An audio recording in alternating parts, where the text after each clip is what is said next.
नमः श्रीवर्धमानाय निर्धूतकलिलात्मने सालोकानां त्रिलोकानां यद्विद्यादर्पणाय ते।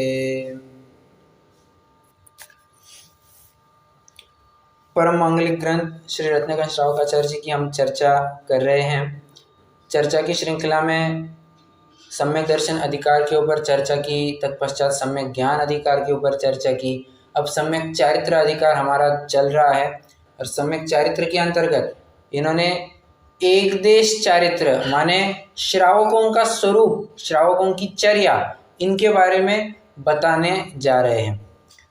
श्रावकों की चर्या आप यूँ कह सकते हैं 12 व्रतों में विभक्त होते हैं। इसीलिए आपने वो पाठ का नाम भी पढ़ा होगा, ज्ञानी श्रावक के 12 व्रत। ज्ञानियों के 12 व्रतों की चर्चा की जाती है। कौन से हैं वे 12 व्रत? तो कहते 5 अणुव्रत, 3 गुणव्रत, 4 शिक्षा व्रत। अब इसके लिए अपने अभी ना एक काम कीजिए, अपने चार्ट पे जाइए।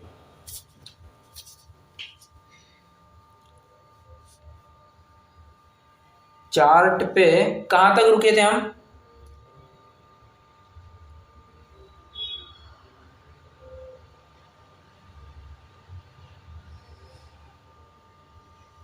बोलिए।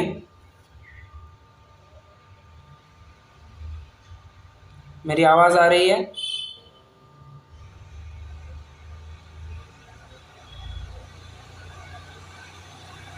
आवाज आ रही है क्या मेरी? जी भैया जी। अरे हाँ बताइए ना, कहाँ तक हो गया था चार्ट अपना?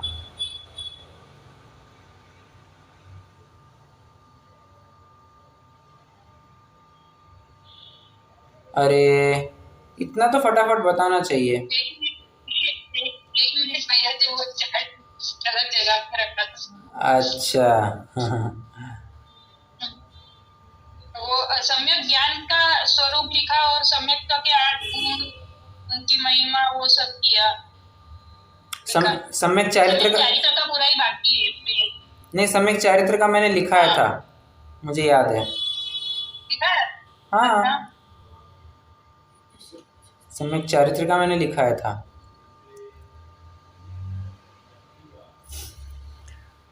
अणुव्रत तक चर्चा हुई थी अपनी। अणुव्रत के मैं आपको सम्यक चारित्र के 2 भेद करवाए थे, एक अणुव्रत, एक महाव्रत। और फिर महाव्रत की चर्चा अपन ने 1-2 पॉइंट में ही खत्म कर दी थी।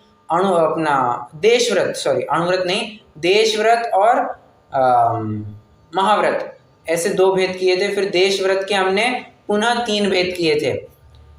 2 भेद किए थे मुख्यतः, मूल व्रत और शील व्रत। मूल व्रत के अंतर्गत 5 अणुव्रत लिए थे। शील व्रत के अंतर्गत 2 हिस्से किए थे, और गुणव्रत और शिक्षा व्रत। गुणव्रत 3 हुआ करते हैं, शिक्षाव्रत 4 हुआ करते हैं। अणुव्रतों के 5 नाम गिनाए थे, अहिंसाणुव्रत, सत्याणुव्रत, आचौर्याणुव्रत, ब्रह्मचर्याणुव्रत और परिग्रह परिमाण व्रत। ये 5 अणुव्रत गिनाए थे। अब आचार्य समंतभद्र की दृष्टि में, अब ये जो चार्ट बना रहे हैं वैसे अपन आचार्य समंतभद्र की दृष्टि में बना रहे, बराबर। तो जो गुणव्रत का कॉलम है, गुणव्रत के कॉलम में आप एरो करके लिखेंगे दिग्व्रत, भोगोपभोग परिमाण व्रत, अनर्थ दंड व्रत। ये 3 गुणव्रत हो गए। और 4 शिक्षा व्रत के अंतर्गत उन्होंने देशव्रत ना कहते हुए उन्होंने देशावकाशिक इस शब्द का प्रयोग किया है। ये लिखना फटाफट लिखिए।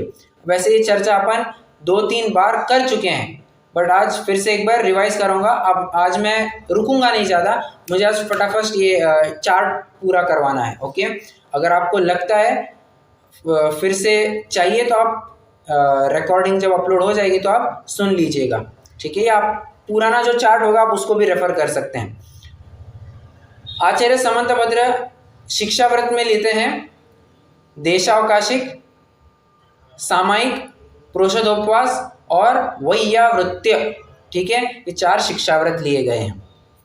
वैसे शील व्रत को लेकर के, शील व्रत माने क्या?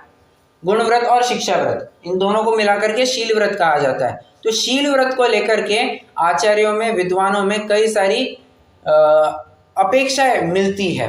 सबसे फेमस विवक्षा पंडित दौलत राम जी की है, जो कि उन्होंने आचार्य उमा स्वामी के तत्वार सूत्र ग्रंथ से उठाई है। उसमें एक ही सिर्फ चेंज है, बाकी आचार्य उमा स्वामी और पंडित दौलत राम जी इनकी पूरी की पूरी विवक्षा मैच होती है। देखिए 5 अणुव्रत तो वैसे के वैसे हैं, बचते हैं 3 गुण व्रत। 3 गुण व्रत के अंतर्गत दिग्व्रत, देशव्रत, अनर्थ दंड व्रत, ये 3 व्रत उन्होंने लिए हैं। शिक्षा व्रत के अंतर्गत सामयिक प्रोषदोपवास, अतिथि संविभाग व्रत और भोगोपभोग परिमाण व्रत आचार्य पंडित दौलत राम जी ने ये अपेक्षा दी है। तो आचार्य उमा स्वामी की क्या अपेक्षा है? सेम टू सेम अपेक्षा है।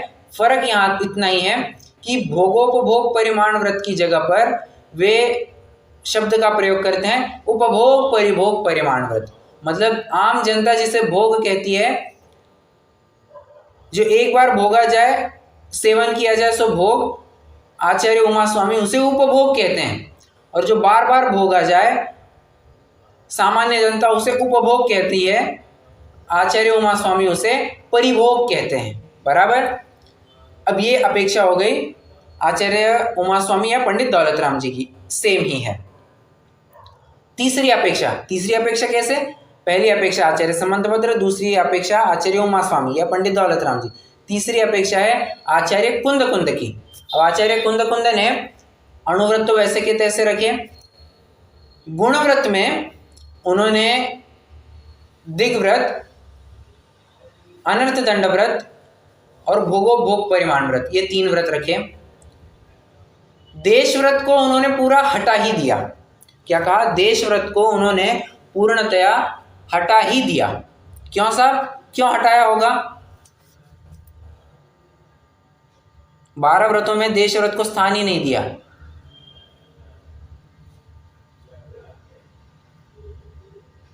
बोलिए। अरे चर्चा हुई है अपनी इसकी, इसलिए मैं पूछ रहा हूं। अगर चर्चा नहीं होती तो नहीं पूछता, क्योंकि उनका ये मानना है जो कार्य दिग्व्रत कर ही रहा है तो देशव्रत को अलग से जगह क्यों? दिग्व्रत ही सब काम कर ले रहा है ना। और एक देशपना, ये तो कभी भी, ऐसा नियम तो कभी भी लिया जा सकता है, इसके लिए अलग से व्रत का नाम रखने की जरूरत नहीं है। तो उन्होंने देश व्रत को हटा ही दिया 12 व्रतों में से। तो शिक्षा व्रत में 4 कौन से व्रत बचते हैं? प्रोषदोपवास, सामयिक प्रोषदोपवास, अतिथि पूजा, 3 हो गए। चौथा कौन सा है? चौथा व्रत कौन सा है? तो कहते हैं संलेखना, ये चौथा शिक्षा व्रत बताया है। ओके, अब इसके ऊपर भी चर्चा करेंगे अपन। ये तो अपेक्षा हो गई आचार्य कुंद की। अब वसुनंदी श्रावकाचार्य में लिखते हैं, उन्होंने गुणव्रत की विवक्षा के अंतर्गत दिग्व्रत, देशव्रत, अनर्थ दंड व्रत जो के त्यों रखे, उसमें कोई छेड़छाड़ नहीं। तो शिक्षा व्रत में क्या लिए हैं उन्होंने? शिक्षा व्रत में उन्होंने भोग परिमाण व्रत, उपभोग परिमाण व्रत, भोगोपभोग परिमाण व्रत और अतिथि संविभाग व्रत। ठीक है, भोग परिमाण व्रत, उपभोग परिमाण व्रत और अतिथि संविभाग, भोगोपभोग परिमाण व्रत और अतिथि एक ही मिनट। हाँ, अतिथि संविभाग व्रत थोड़ा सा इसमें करेक्शन है शायद।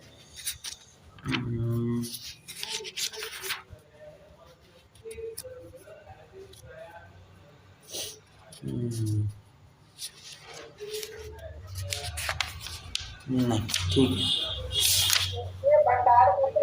आपने लिखवाया है पहले, क्या क्या उसमें लिखवाया वो आप इस बसमेंट के ना बोल रहे हैं ना। हाँ, उसमें आपने लिखवा रखा है भोग परिमाण, उपभोग परिमाण, अतिथि संविभाग और संलेखना। हाँ, राइट करेक्ट, मैं वही कह रहा हूँ। उसमें कुछ तो भी फिर मैंने यहाँ थोड़ा गलत लिखा है। बराबर, संलेखना है। भोगोपभोग ऐसा दोनों मिलकर के नहीं लिखा है, संलेखना ही है। ठीक है, तो प्रश्न ये उपस्थित होता है कि संलेखना को 12 व्रतों में लेने का कारण क्या? प्रश्न है। चलिए आप उत्तर दीजिए, विचार कीजिए, उत्तर दीजिए। 12 व्रतों में संलेखना को लेने का कारण क्या?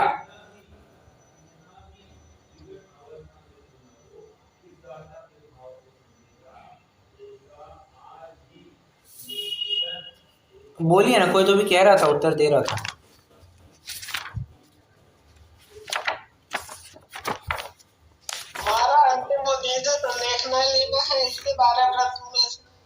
ओके, थोड़ा और स्पष्ट कीजिए, आप सही बता रहे हैं।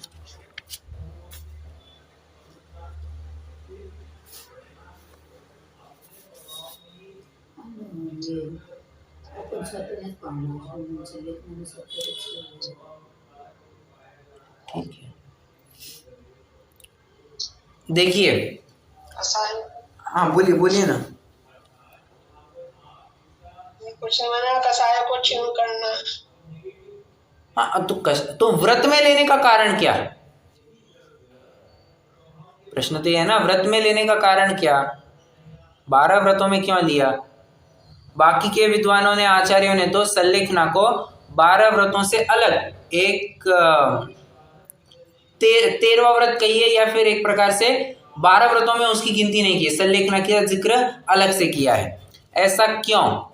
अच्छा, दोनों भी आचार्य परंपराओं का हमें बराबर से अपेक्षा समझ में आनी चाहिए।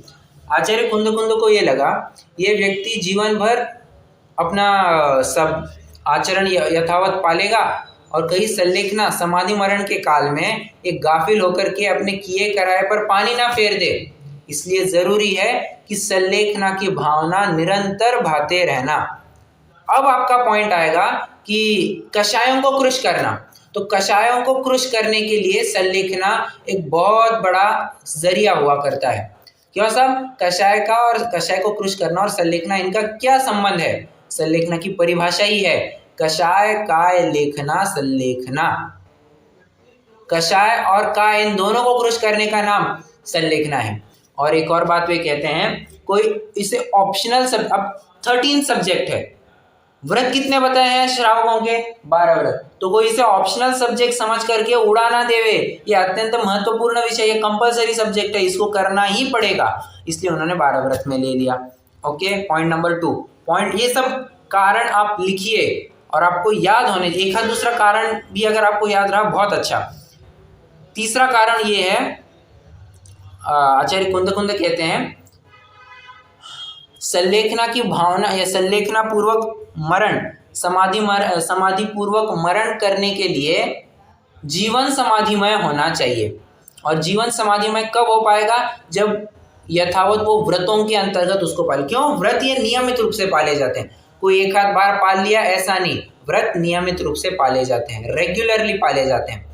तो समाधि मरण की भी भावना, संलेखना की भी भावना निरंतर लगातार बनी रहे, इसके लिए उन्होंने संलेखना का जिक्र 12 व्रतों के अंतर्गत ही कर दिया है।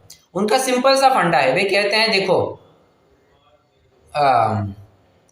पेपर देने जाना है तो प्रैक्टिस हम एग्जैक्टली पेपर के दिन चालू करते हैं या पेपर के बहुत पहले से चालू करते हैं? पहले से चालू करें। बहुत पहले से चालू करते हैं। अच्छा, अब वर्ल्ड कप आने वाला है क्रिकेट का, तो प्रैक्टिस वर्ल्ड कप आएगा एक दिन पहले देख लेंगे, ऐसा करते हैं, या उससे उसकी महीनों सालों पहले तैयारी चालू होती है? बहुत पहले होती है। क्यों साहब? एंड टाइम पे, एंड मौके पर कर लेंगे ना, क्या दिक्कत है? संभव नहीं है। आप स्वयं विचार करना, जो बात जिसकी निरंतर हम घुटाई करते जाते हैं, तभी जाकर के हम एग्जाम में कुछ लिख पाते हैं।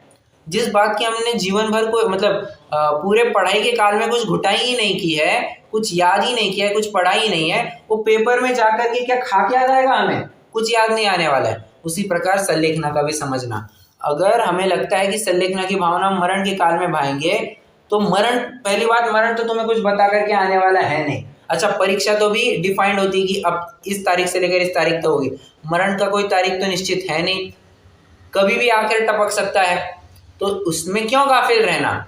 इसलिए संलेखना की भावना निरंतर भानी चाहिए। चलिए, ये मुख्य कारण रहे हैं आचार्य कुंद को सल्लेखना को शिक्षाव्रत में लेने के लिए। ठीक है, अब प्रश्न एक और उपस्थित होता है, जब इन्होंने सल्लेखना को 12 व्रतों के अंतर्गत लिया है, बाकी के आचार्यों ने, विद्वानों ने उसे अलग सा व्रत या 12 व्रतों के बाहर क्यों रखा, बताइए।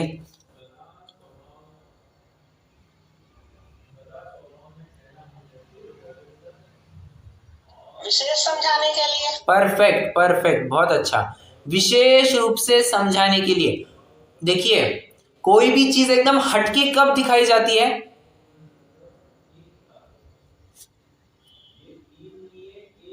जब उसकी बहुत ज्यादा वैल्यू, करेक्ट करेक्ट, उसकी ओर ज्यादा ध्यान आकर्षित करना है, उसकी वैल्यू ज्यादा है। आप स्वयं विचार कीजिए, जिसकी वैल्यू, अब कैसे कहूं मैं, हाँ एग्जाम्पल है, कोई गाड़ी का शोरूम है, ठीक है, तो गाड़ी के शोरूम में एक गाड़ी सबसे हट करके रखी जाती है, कोई सी भी XYZ गाड़ी होगी, उसको एकदम हट करके रखा जाता है। क्यों साहब, उसकी कीमत बहुत ज़्यादा है, बहुत महंगी है, और हमें उसके ऊपर फोकस करवाना है।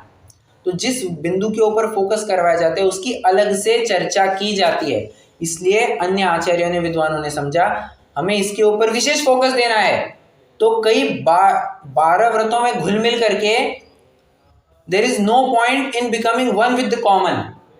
12 व्रतों में एक व्रत है, हाँ ठीक है 12 व्रत है, कोई इस तरह का ना हल्के से ना ले उसको, वो अलग से बताया है ताकि वो उसका महत्व समझे।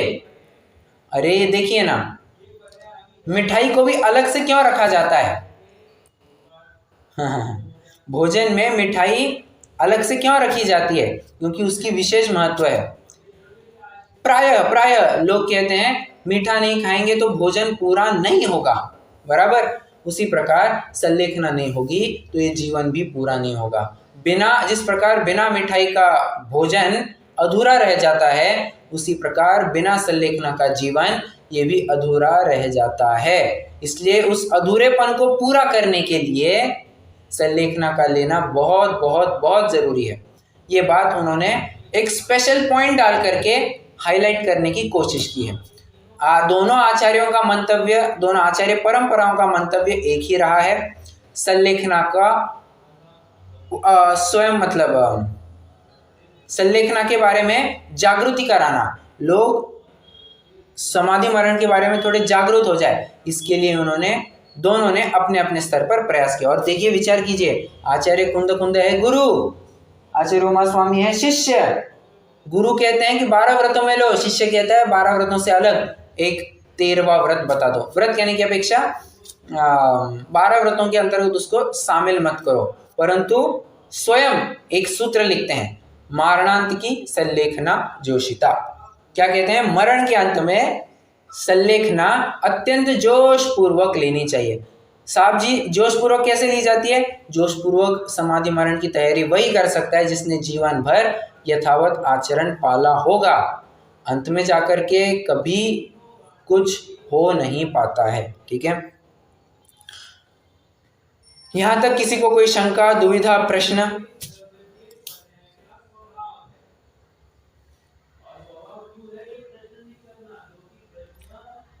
है क्या?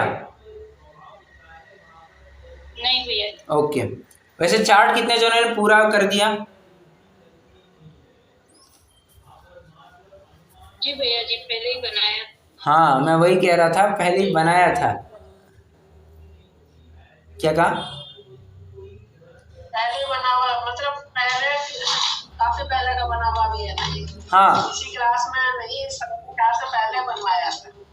प्रतिमा के प्रकरण में मैंने आपको ये इस विषय के ऊपर चर्चा की थी, तो वही चार्ट मोस्ट प्रोबेबली आपके पास होना चाहिए, राइट?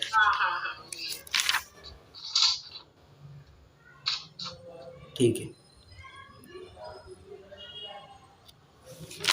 चलिए अब हम चौथे गुणव्रत अधिकार को, भूमिका का विषय थोड़ा एक 5-10 मिनट और चलेगा, उसके बाद हम सीधे विषय में प्रवेश करने वाले हैं।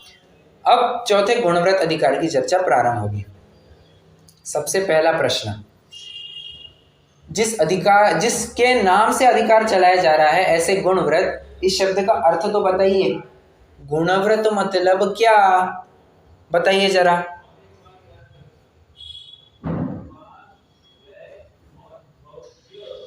अच्छा, गुण मतलब क्या, गुण मतलब क्या, ये बताइए।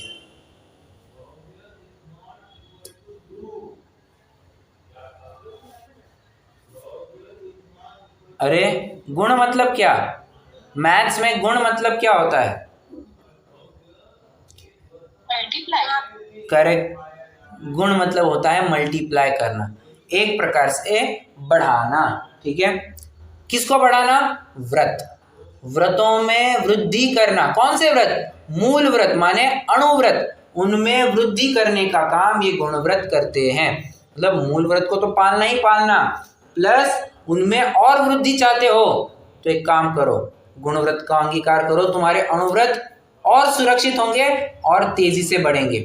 देखिए, एक ये होती है, क्या कहते हैं, चंद्र प्रभावटी नाम की एक पेशाब के मरीजों को दी जाने वाली दवाई होती है। तो एक रामबाण उपाय माना जाता है पेशाब की बीमारियों के ऊपर। अब मान के चलिए उसका असर किसी के ऊपर हो नहीं रहा है, तो क्या किया जाता है? चंद्र प्रभावटी के साथ वसंत कुसुमाकर रस एक पर्टिकुलर प्रोपोर्शन में मिलाया जाता है। जानते हैं उस चंद्र प्रभावटी की इफेक्टिवनेस कितनी बढ़ जाती है? एज गुड एज 100 टाइम्स उसकी एफिशिएंसी बढ़ जाती है और फटाफट पेशाब की बीमारियां सब खत्म हो जाती हैं। अब ये गुणव्रत भी करते क्या है? गुणव्रत भी तुम्हारे मूल व्रतों की रक्षा करते हैं। कैसे साहब? अरे गुणव्रत है किसका भेद? गुणव्रत किसका भेद है?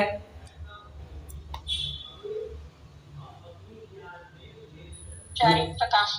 चारित्र का भी, बट स्पेसिफिकली कौन सा? आप बराबर जा रहे हैं। सम्यक चारित्र का। अरे सम्यक चारित्र नहीं कह रहा हूँ। क्या क्या?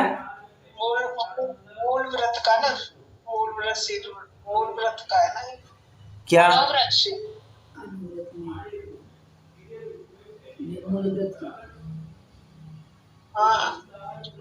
व्रत है ना ये। अरे पहले तो ये बताइए प्रश्न क्या है, कंफ्यूज हो रहे हैं सभी से। मूल व्रत का भेद है ना ये, गुणव्रत और गुणव्रत। एक मिनट, एक मिनट,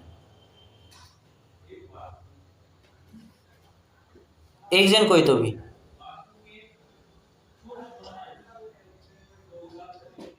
ये मूल व्रत के 12 वेद तो मूल व्रत के है ना, 5 अणुव्रत और 3 गुणव्रत और 4 शिक्षा व्रत। हाँ, तो गुणव्रत ये शील व्रत का भेद है बाबा। और शील मतलब होता है रक्षा करना। शील मतलब क्या होता है? रक्षा करना। ठीक है, तो रक्षा किसकी करना? मूल व्रतों की, अणुव्रतों की रक्षा करना, ये शील व्रतों का काम है। और रक्षा ही नहीं करना, उसमें बढ़ोतरी लाना, ये गुणव्रत का काम होता है। ठीक है, जिस प्रकार खेती को बागड़ लगाना ये शील व्रत का काम, उसको खाद पानी डालना और बढ़ाना ये गुणव्रत का काम। अब ये अपने ही व्रतों को और दृढ़ कैसे बना सकता है, इसकी चर्चा यहाँ पर की जाएगी। गुणव्रत के लिए गुणव्रत अधिकार को प्रारंभ करते हैं। श्लोक नंबर 67 पढ़ेंगे।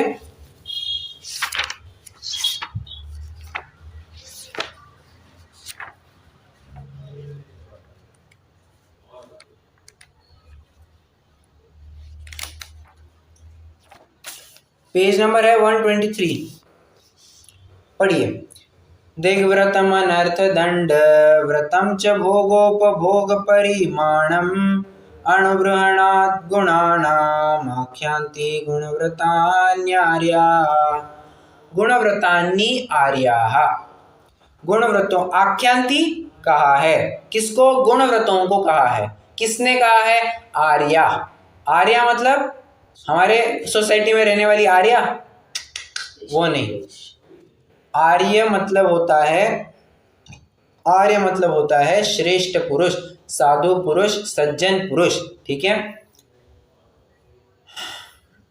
वास्तव में आर्य पारमार्थिक शब्द के रूप में एक गणधरों को रिप्रेजेंट करता है। आर्य मतलब होते हैं मुनि, साधु पुरुष, और साधु पुरुषों में जो टॉप है ऐसे गणधर देव, उनको आर्य कहा जाता है। ठीक है, वैसे आर्य मुनि को भी कहा जाता है, गणधर को भी कहा जाता है।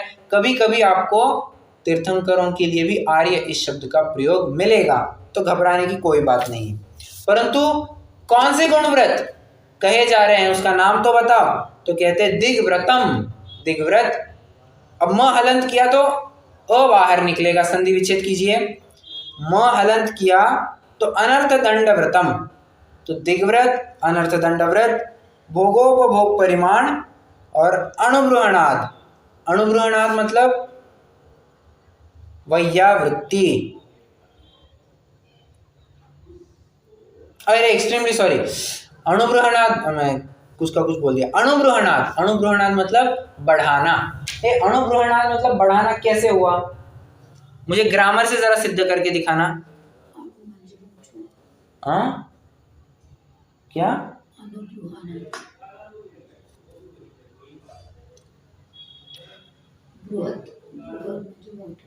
बराबर। अणुबृहणाद का अर्थ बताइए ना जरा। अच्छा, संधि विच्छेद करके बताता हूं। अणु अधिक बृहद। अब तो बोलिए, मैंने संधि विच्छेद भी करके रखी है सामने।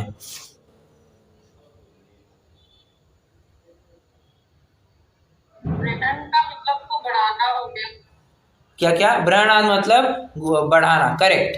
अणु मतलब क्या? परमाणु? नहीं नहीं नहीं, सॉरी, नहीं नहीं नहीं, अणु मतलब है चौओर से। देखिए, परि, आ, अनु, ये सब एक अर्थवाची है जिनका अर्थ है चौओर से, सब तरफ से। तो जो सब तरफ से बढ़ाए, किसको बढ़ाए? गुणों को बढ़ाए। साहब कौन से गुण? हम तो आपने कुछ गुणों की चर्चा की ही नहीं। 8 मूल गुणों की चर्चा पिछले श्लोक में करी या नहीं करी? तो 8 मूल गुण। अब गुण के अंतर्गत आचार्य संबंध वगैरह ने क्या क्या लिया है? मध्यमास, मधु का त्याग और पंच अणुव्रत का पालन। बराबर, आ गई यहाँ पर बात। इंटरकनेक्टेड है सब, लिंक करते आना चाहिए।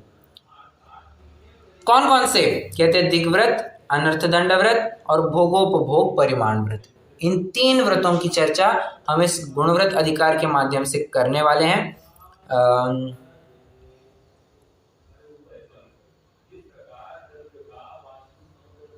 एक मिनट जरा, आइए काम करते हैं अपन। यहाँ से थोड़ा अर्थ भी पढ़ते हैं।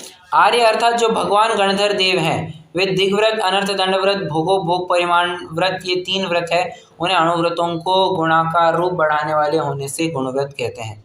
10 दिशाओं में गमन करने की मर्यादा करना वह दिग्व्रत है, जिससे कुछ कार्य तो सदता नहीं है किंतु हमेशा पाप ही होता है। बिना प्रयोजन ही दंड भुगतना पड़े वह अनर्थ दंड है। ऐसे अनर्थ दंडों का त्याग करना वह अनर्थ दंड व्रत है। तथा जो एक बार भोगने में आवे वह भोग, जो बार बार भोगने में आवे सो उपभोग कहलाता है। ऐसे भोग और उपभोग का परिमाण करना वह भोगोपभोग परिमाण व्रत है। ओके, ये हो गए हैं टोटल 3 गुणव्रतों की बात यहाँ पर आई है। इनका एक सामान्य अर्थ भी बताया। दिग्व्रत कहकर के उन्होंने कहना चाहे कि 10 दिशाओं की सीमा बांध लो और स्वयं को उनके बाहर झोंको ही मत। ठीक है, ये क्या कहना चाहिए?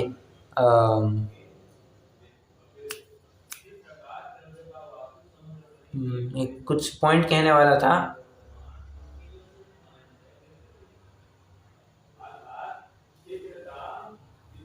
अब यो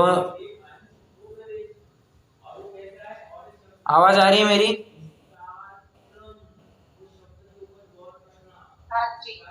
ओके, कुछ कह रहे थे कोई?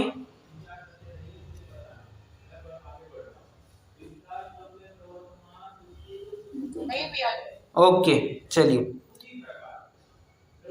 3 गुणव्रत हो गए। अब हम एक एक की चर्चा प्रारंभ करते हैं। दिग्व्रत, ठीक है, आइए 68वां श्लोक पढ़ेंगे। दिग्वलयं परिगणितं कृत्वा तोहं बहिर्न यास्यामि इति संकल्पो दिग्व्रत मामृत्यणुपाप विनिवृत्ते। पाप विनिवृत्ते, पाप से निवृत्त होता है। ठीक है, कब? कहते मृत्यणु, मृत्यु हो भी जाए तो भी उसको कोई परवाह नहीं है। देखो मतलब अपने मरण तक को नहीं गिनता है, परंतु अपना आचरण योग्य होना चाहिए, उत्कृष्ट भावना है। दिग्वलयम परिगणितम कृत्वा तो हम बहिर्न यास्यामि, 10 दिशाओं के समूह में परिमाण करके परिमाण की हुई सीमा से बाहर गमन करूंगा। अणुमात्र पाप की निवृत्ति के लिए भी मरण पर्यंत संकल्प करना वह दिग्व्रत नाम का गुणव्रत है। ठीक है, अब इसमें कई सारी और दाव पेचे हैं। दिग्व्रत के बारे में बहुत सारी और पॉइंट्स है जो डिस्कस करने लायक है, परंतु वो वन गो में चर्चा की हुई तो बेटर है। अभी मुझे लगता है आज थोड़ा सा इन शॉर्ट ही अपन पूरा कर देते हैं, अपन ज़्यादा विषय को आगे नहीं बढ़ाएंगे। इन डेप्थ अपन कल चर्चा करेंगे। अभी के लिए कोई प्रश्न हो तो ज़रूर पूछिएगा।